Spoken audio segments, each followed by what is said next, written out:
Capitalism, An Introduction by Libcom.org. At its root, capitalism is an economic system based on three things: wage labour, working for a wage; private ownership or control of the means of production, things like factories, machinery, farms and offices; and production for exchange and profit. While some people own means of production or capital, most of us don't, and so to survive, we need to sell our ability to work in return for a wage, or else scrape by on benefits. This first group of people is the capitalist class or bourgeoisie in Marxist jargon, and the second group is the working class or proletariat. Capitalism is based on a simple process. Money is invested to generate more money. When money functions like this, it functions as capital. For instance, when a company uses its profits to hire more staff or open new premises and so make more profit, the money here is functioning as capital. As capital increases or the economy expands, this is called capital accumulation, and it's the driving force of the economy. Those accumulating capital do so better when they can shift costs onto others. If companies can cut costs by not protecting the environment or by paying sweatshop wages, they will. So catastrophic climate change and widespread poverty are signs of the normal functioning of the system. Furthermore, for money to make more money, more and more things have to be exchangeable for money. Thus, the tendency is for everything from everyday items to DNA sequences to carbon dioxide emissions and, crucially, our ability to work to become commodified. And it is this last point, the commodification of our creative and productive capacities, our ability to work, which holds the secret to capital accumulation. Money does not turn into more money by magic, but by the work we do every day. In a world where everything is for sale, we all need something to sell in order to buy the things we need. Those of us with nothing to sell except our ability to work have to sell this ability to those who own the factories, offices, etc. And of course, the things we produce at work aren't ours. They belong to our bosses.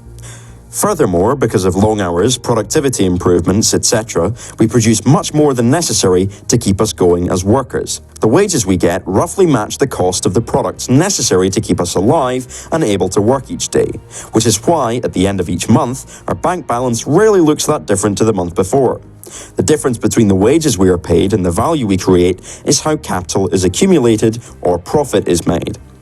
This difference between the wages we're paid and the value we create is called surplus value.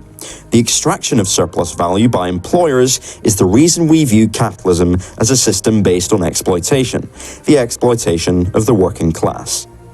This process is essentially the same for all wage labour, not just that in private companies. Public sector workers also face constant attacks on their wages and conditions in order to reduce costs and maximise profits across the economy as a whole. The capitalist economy also relies on the unpaid labour of women working in the home. Competition.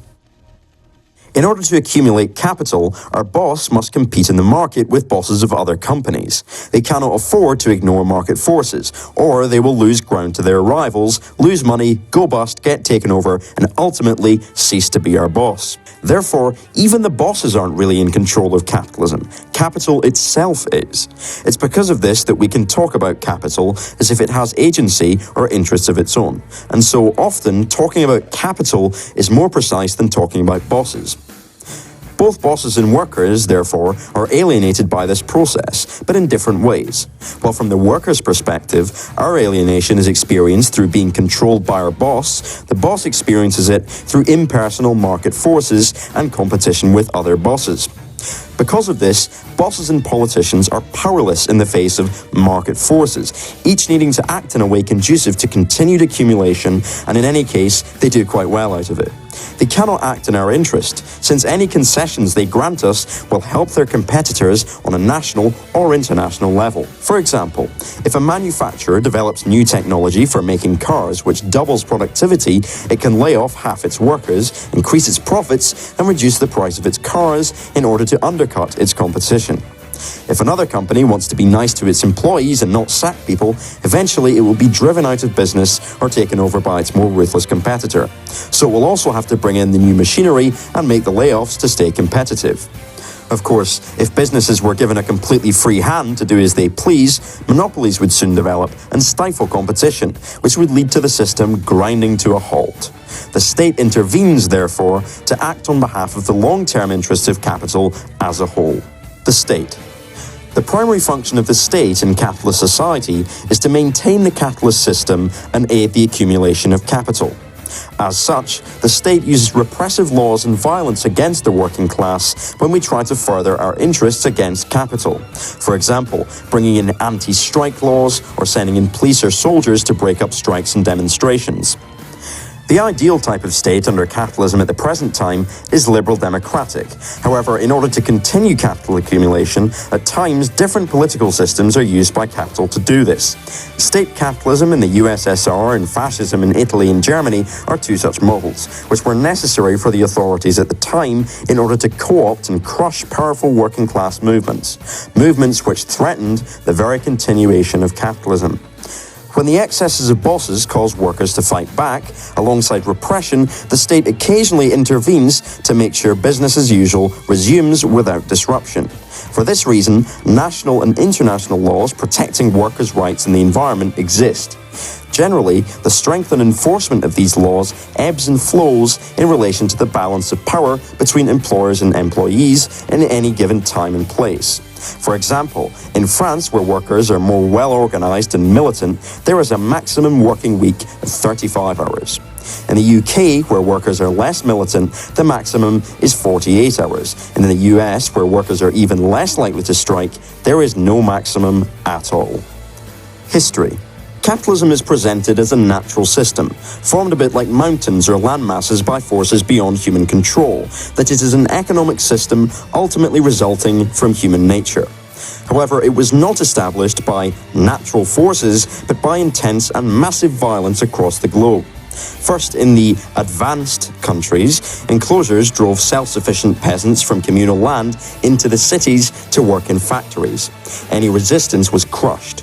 People who resisted the imposition of wage labour were subjected to vagabond laws and imprisonment, torture, deportation or execution. In England, under the reign of Henry VIII alone, 72,000 people were executed for vagabondage. Later, capitalism was spread by invasion and conquest by Western imperialist powers around the globe. Whole civilizations were brutally destroyed, with communities driven from their land into waged work.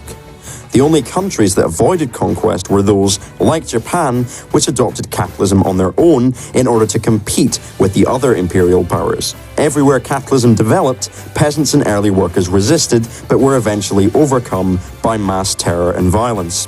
Capitalism did not arise by a set of natural laws which stem from human nature. It was spread by the organized violence of the elite.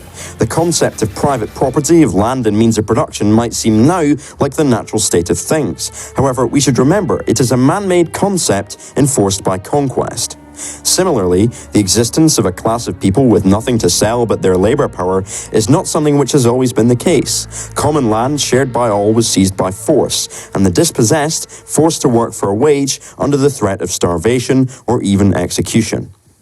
As capital expanded, it created a global working class consisting of the majority of the world's population, whom it exploits but also depends on. As Karl Marx wrote, what the bourgeoisie therefore produces, above all, are its own gravediggers. The future. Capitalism has only existed as the dominant economic system on the planet for a little over 200 years. Compared to the 200,000 years of human existence, it is a momentary blip, and so it would be naive to assume that it will last forever. It is entirely reliant on us, the working class, and our labor, which it must exploit, and so it will only survive as long as we let it.